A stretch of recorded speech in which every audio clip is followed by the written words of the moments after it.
Want to make extra money for your opinion? Go to paidviewpoint.com. There you'll answer short surveys for things that you already think about. It's easy, flexible, and you can do it at any time. Go to paidviewpoint.com, take your insights and turn them into cash. Hit that intro.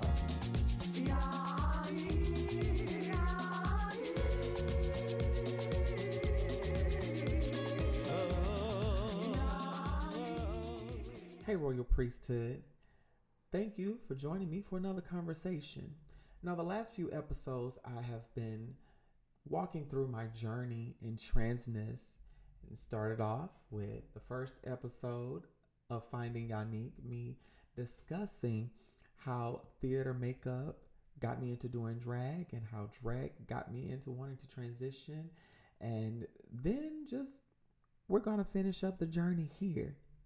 So at this point in the story, I am under a new ministry. I had left the traditional church that I was in, and I was in ministry as an elder with Pastor Jerry. And I was still experimenting with my gender expression. And at this point, I was going by the name Bridget Denise. And I had just started my drag career. And because of how I was treated in Temple of Deliverance, I ended up joining under Pastor Jerry's ministry. And during this time, I had started getting my wardrobe together and buying clothes that fit Bridget. And I would present as Bridget outside of work, and I would present as Bridget during service. I remember the first time I went to church as a woman. Pastor Jerry and I ended up going to Columbia one Sunday. I was off from work and I said, well, let's go to church. I had gotten this new black dress and some new stiletto heels. They had like a red toe on them, like the toe of the heels were red, and had a little cheetah print, but on the back of the heel was cheetah print with a little green accent. And I had found these shoes from a consignment shop in Rock Hill, South Carolina. And so I had just gotten an Oakland girl wig as well. And so we hightailed it down to this church in Columbia. And there, when I walked through the door, I didn't know what to expect because this was my first time going to an inclusive, affirming ministry for LGBT people. This was a new world for me. And I knew that I was going to see other people like me. And then Pastor Jerry had kind of prepared me for what I might experience at this church. He advised me that, yes, you might have some people that are going to hit on you, but I got you. So we head down to this church, and I get into the church. I had my little lap cloth like a good little Pentecostal girl and had my nails done and everything. So when we get down there to the church, we sit down at the church, start waiting for service to start, and then the musician that was supposed to show up at that time did not show up. Okay. And so what ended up happening, they was looking for a musician, and Pastor Jerry said, oh, Bridget plays. I was like, oh, yes, I do. But what songs are y'all playing? What are we going to do? So what ended up happening, I ended up playing in that service, and I felt so comfortable.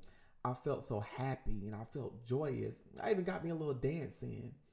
And then afterwards, we started fellowshipping with some of the other saints at the church, and just seeing how respectful the men were at that church and how everyone treated me with respect and respected me as a woman, as the woman that I knew I was. I then knew that I had to transition because I was so happy. And at this time, I was still hanging around with my friends Jay and that whole crew and meeting up with my new friend JB. And at this point, we would go to different places with me as Bridget.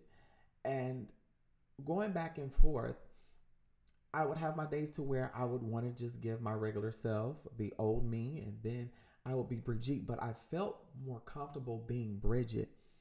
And we went on still doing ministry. However, as with, Pastor Stevenson recently and other pastors that I was under during my transition, unfortunately, I started having to present male again because we were dealing with non-traditional churches And you know how some people are with trans people and the LGBT community, they will demonize us. And so throughout this time, I was still doing drag and perfecting my craft. And situations happened to where I ended up having to leave Charlotte afterwards. And so once I left Charlotte, I moved back home with my family. And I really took a break from doing drag and dressing up on the regular, because I didn't really want any conflict with my family. I had already dealt with an abusive relationship prior, had to deal with a whole bunch of other unnecessary drama from Pastor Jerry, which we've since buried the hatchet with that. And so at this point, I had took a break. I put transitioning on hold, and it was at this point, during that point, to where I had started venturing into pastoring at this time. Um, and how that happened, my friend JB and I had broken away from Pastor Jerry because there was a lot of unnecessary conflict. And that happens when you're in your 20s trying to figure your life out and you think ministry is the way. So JB and I had started ministry and had founded ministries, and we started doing ministry. And all this while, I had started back doing drag to make extra money, to get me a car, to really get the things that I wanted. And it did cause controversy with some of the churches that we dealt with. And because we were more welcoming towards LGBT people, one of the things that happened, we ended up joining under another bishop. And during this time, it was a lot going on. So I said, we're going to put Brigitte on hold right quick. We're going to put Bridget on hold. All of that is just going to have to just wait. So in that process, I started doing my research while I was in ministry. Started looking at the different styles, how to do different makeup, not just for drag, but for everyday makeup for a trans woman. And then also during this time, I had changed my name from Bridget to Brigitte because of certain dynamics that changed in the friends group. We had all come to different places in our lives. But sometimes when you are doing certain things with a craft and other people are doing things in the drag circle with you, jealousy will arise. And so me and some of those people, we ended up falling out. And it was really a battle of who was the prettiest, who was the most talented. It was a lot of unnecessary competition. And so, with all of that going on, I took some time to focus on me and really started to focus in on ministry. And so I had talked to my friend JB and the bishop I was under at the time. And I told him, I said, y'all, I think I might want to transition. I said, I want to know, will y'all be okay with me transitioning and being my true self in the ministry? And it was a lot of uncertainty. So I said, you know what? I'm going to transition, but I'm going to do this in a way to where it's going to benefit me. And lo and behold, I'm a few years into doing ministry and doing the research on my transition, stacking my coin, trying to find a therapist and resources in South Carolina. Because at that time, this was like between 2010 and 2011, 2012. Finding resources in South Carolina at the time to transition was scarce. And I had to really go through various organizations to try to find those resources. And so made that transition out of ministry with the bishop that JB and I were under. And I was still playing for a traditional church. So because I was playing for a traditional church in my hometown, I really couldn't present as my true self because I knew that I would be ostracized. And what's so funny, right before I moved to DC, the pastor of the church I was playing at confronted me because he saw some of my drag pictures online. I had not yet told him that I was transitioning, but some of his members knew that I was planning on transitioning, but they were respectful about it. And they had seen some of my pictures in drag, which it's possible somebody showed him the pictures. I really don't care. But I had some encouragement. But after making that transition from the bishop that I was under in Rock Hill and taking that time, 2013, I for sure knew that I wanted to transition and that I needed to transition.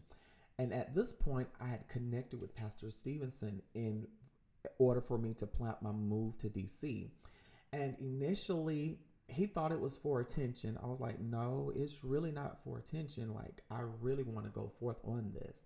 So I continued stacking my coin. And because different life situations was happening, I had to put some things on pause temporarily in one area, but I continued to search for resources and stack that money. So in the process of me leaving ministry and going through various changes in life, it is now 2015. 2015 was an interesting year. I had started a relationship at the tail end of 2014 with this individual, and I'm just gonna call him Priester. Priester and I had a tumultuous relationship, and it was at this point to where I told him, I said, look, I want to let you know I'm getting ready to transition, and I need to know, are you going to rock with me in this? And at that point, it was kind of up and down. And Priesta ends up saying to me, well, if you transition, I'm not going to love you the same. I'm okay with you being a feminine gay man, but why would you want to be a woman? And so for the next 6 months of our relationship, it was very tumultuous, and my now ex kept degrading me concerning my transition. And so I finally end up dropping him. And once I dropped him, I noticed that because I was was in my non-binary phase, a lot of people didn't want to deal with me, and a lot of people felt that I was confused. And I had to tell them, look, I'm just figuring out where I am on the gender spectrum. Okay. And during this time, it was a lot of chaos. And I had pulled away from that bishop in Rock Hill during this time. And I had finally, in that time, had started therapy, found an excellent therapist that helped me along the way. And one of the first things the therapist had me do, she had me examine my childhood, not only the traumas I faced, but how my gender identity affected me and the things of that nature. Because I remember as a kid at my grandmother's house looking in the mirror and just looking at my eyes, looking at my nose, my lips, my face, looking at my body as a whole. And number one, just admiring God's handiwork. But you know how kids, we get curious about our looks and we look in the mirror and things like that, get all close in the mirror. And I started imagining myself looking more feminine, looking more like a woman. I saw myself as this prominent woman. And even as I grew up through my teenage years and puberty, and started seeing the masculinity coming out, I was disheartened. And I would often get depressed because I didn't like how masculine I looked. And I wanted to look more feminine. I was using all kind of skincare routines to make sure my skin looked soft, looked feminine. And I would play a little bit into, I don't want to say androgyny, but I did that. I played into a little bit of androgyny with my dress during school and even in college.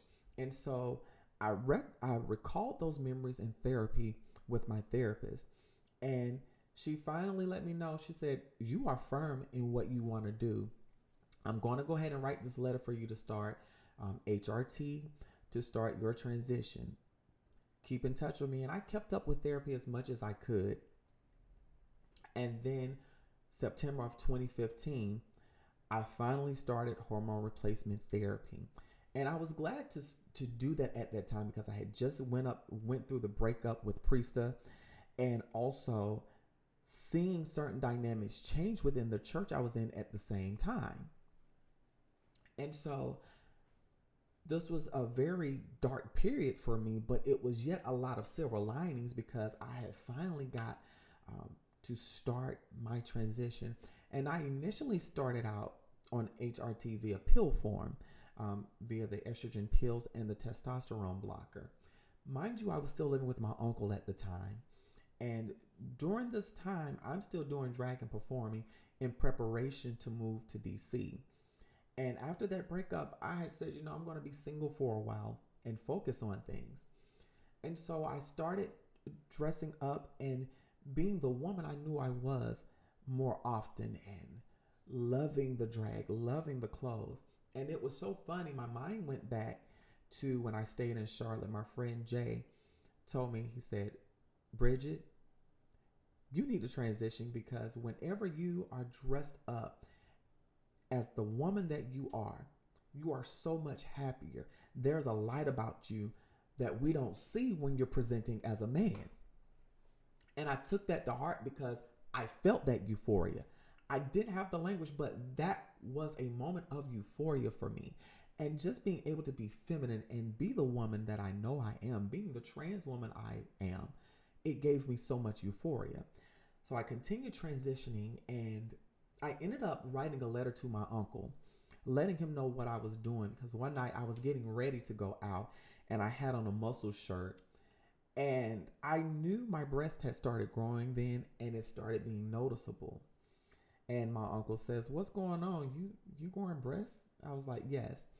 So I wrote that letter and I gave it to him because I didn't know how to talk to him. And he ends up putting the letter back on my laptop, and we never discussed it again. And also during this time, had another relationship. And at this point, it was me going out as my true self. And in order to do that, I would either get dressed up while my uncle was gone and leave before he could get back, or I would have my clothes in a bag packed, and it would be me and my bestie. I would slap on some makeup and we would head out, or either I would get a hotel so I could be my true self and be free and not worry about being called out or possibly being attacked. Now, my uncle and I, we did come to blows at one point because of my gender identity, and I ended up moving out. But the jacked up part was he kept calling me, asking me to move back in because he missed me so, and I refused because I'm like, unless you accept me for the trans woman I am and for me being the queer woman that I am, you have no deal. Now, mind you, as far as ministry, I hadn't yet presented my true self in terms of ministry. And then, I ended up having to move back in with my uncle temporarily. And it finally got to a point to where the relationship I was in, I actually met my ex's mom. And I'm going to call that ex Mr. Pisces. Now, it's funny with Mr. Pisces, his birthday was the day before mine, okay? And we were actually very compatible. So Mr. Pisces and we ended up dating, and I met his mom as me. And by this time, with the help of the Queen of Shade, I do not want to leave her out of this conversation. The Queen of Shade is actually one of the people that helped me come up with my name, because at this time I was working on Sustaining and a couple of other songs to put out. And the Queen of Shade and I had talked. She had been there for me during the nasty breakup. And I told her, I want a name that is not only marketable, but fits who I am. I had went through Lyric. I had went through Bridget, but Bridget was more so my drag name. And so it was so many names that I chose from. And then I finally settled on Yannick. I didn't know what my middle name was going to be at first. I wanted it to be Priestess, but I'm like, nah, that's my moniker for music. So I decided to do a modification of a name of someone close to me. And that's how I got my middle name, the letter D. I'm going to leave it at that. And so after that had gotten settled, boom, I'm in a relationship with Mr. Pisces. And I met his mom as Yannick. I had this nice body wave wig, looking like the diva I am. And she finally met me. She was like, "It's finally nice to meet you." And his mom was so gracious to me. And that was the first time that I had ever met my partner's mom or parents since I had transitioned. And so Mr. Pisces and I, we still continue to date, but we broke up because he wasn't sure if he could handle the fact that I was transitioning. And I understood, because it was an emotional journey, and it's a lot of things with your mental health when you transition that you have to take into account. Was I hurt? Yes. But at that point, I had decided that I was going to be single. and really focus on my transition, focus on my mental health, focus on my career, and focus on ministry. And at this point, I'm getting ready to move to DC. However, with Pastor Stevenson, he was kind of leery about my transition. And I talked about this on TikTok. When I first started medically transitioning, he would have his ministry buddies contact me to try to dissuade me from transitioning. And he made it seem like I was mentally unstable, as if something was wrong with me. And I had to let them know, look, I'm in therapy. I'm doing the work. I'm doing just fine. I'm doing just fine. And so even up until I moved to DC, I was still living as Yannick outside of the church. But when I went to church, I would butch it up a little bit and I wouldn't present as my true self. And that added more to my depression. And every time that I asked Pastor Stevenson, yo, when are we going to have this conversation? And he kept putting off the conversation. And what was so dastardly about this motherfucker is that in the time that I was visiting DC, going back and forth, I was presenting as Yannick in service, presenting as my true self. What ended up happening around about 2016, 2017, he decided that it was not proper for me to present as my true self because we were going under a new fellowship. And I inquired, I said, well, Maurice, can we at least talk to the presiding prelate, the presiding bishop of this organization, because you have openly gay members and an openly trans member at your church. Are they going to be welcoming to us? And we come to find out later on in the most passive aggressive way that the bylaws of that church, and this was after we had joined, they did not want anybody LGBT oriented in their fellowship. So for those few years that we were in that fellowship, I had to tailor myself to fit into that ministry. And I had to really fight because I was so upset. And every time I would bring it up with Stevenson, he would avoid the conversation. And this lasted and lasted until finally in 2021, I finally had enough. 2019 came and the pandemic happened. So a lot of the churches were shut down from like 2019 to like early 2021. And mind you, I was doing praise and worship for another church. And I was getting questions, girl, when is you going to present as your true self? Like, what is going on? I said, right now, it's an issue with my pastor. And a lot of people didn't like that. So finally, in 2021, several other members was like, Yannick, don't let Maurice do that to you no more. Start presenting as yourself. So in August, September of 2021, I said, fuck it. I went to Bible study as myself and stood firm in my transness. And it was so funny. We had guests that Sunday. And I said, you know what? This is it. And for those many years, I let that ugly motherfucker stall my transition. But I don't regret doing it the way I did, because I began to really see that while he was stalling, I thought that it was under pastoral concern. No, he did not want to do the work of undoing his ignorance about transness. Also, he was still male-centered because he was a gay man. And unfortunately, by him being male-centered and wanting to fit in with the status quo that didn't even like him, it put not only myself, but it put the other members in the church in jeopardy. So I started presenting as myself, looking fabulous. And I had a nice short haircut. Went up there with my nice heels, my beautiful dress, and I got up there and I did praise and worship. And I felt good about myself. And it was at this time, I had already talked to my therapist to get letters for facial feminization surgery and also for breast augmentation surgery. Still waiting to do the breast augmentation. So I had already gotten my letters, did my consultations.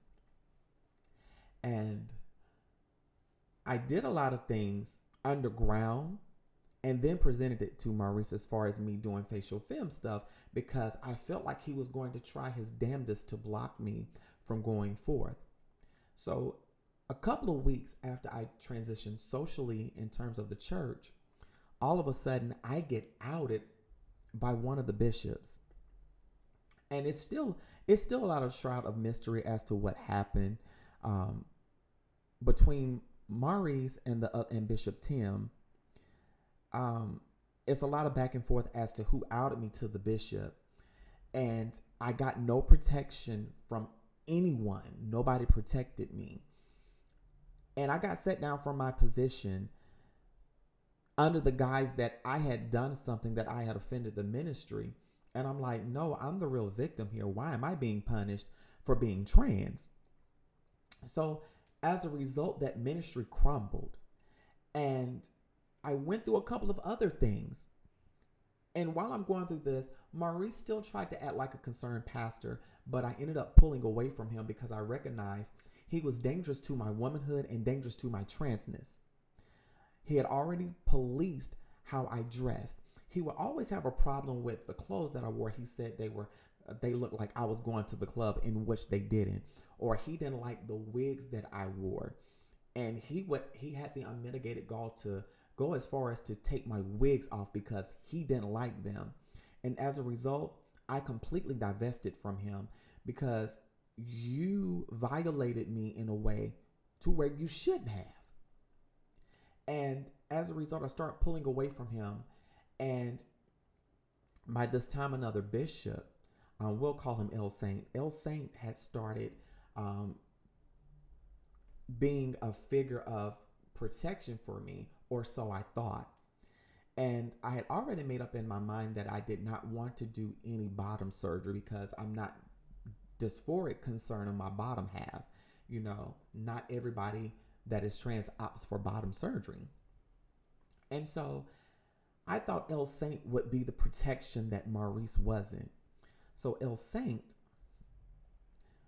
had kept suggesting that I wasn't a real woman, that I wasn't trans enough because I refused to do bottom surgery. And I was like, no, I'm not going to do that.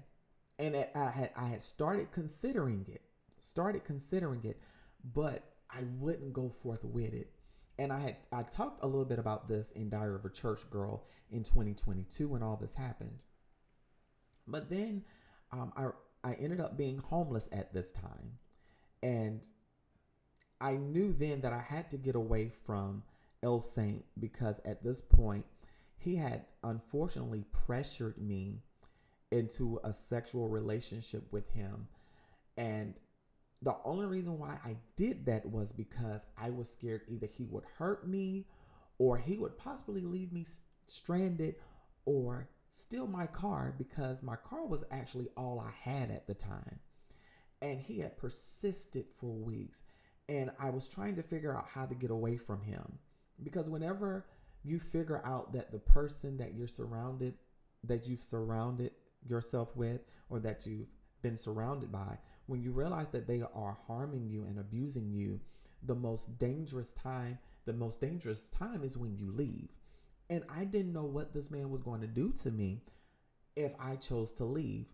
So at this point, I found myself in transitional housing. And after I started focusing on me, talking to my therapist about the situation I was in, about everything that I had experienced, the abuse from Stevenson, the abuse from Bishop Tim, the abuse from Madison, I said, I still want to focus on my transition. And I still had my letters for facial femme. And she said, you know what? You're healing. Go ahead and do the things for your facial feminization surgery. So I went back.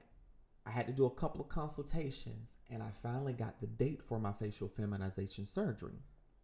Couldn't wait.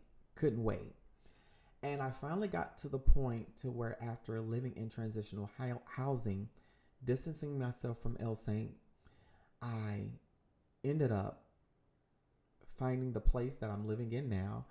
And I finally was able to get to the place to where I could have facial feminization surgery and really be the woman that I am. And I hate it, and I know I went through a lot of things quickly. I'm going to talk about some more of those situations on Patreon. So y'all go ahead and subscribe to the Patreon, patreon.com/CWT Priestess. I hate that I had to go through hell in church because of my transness.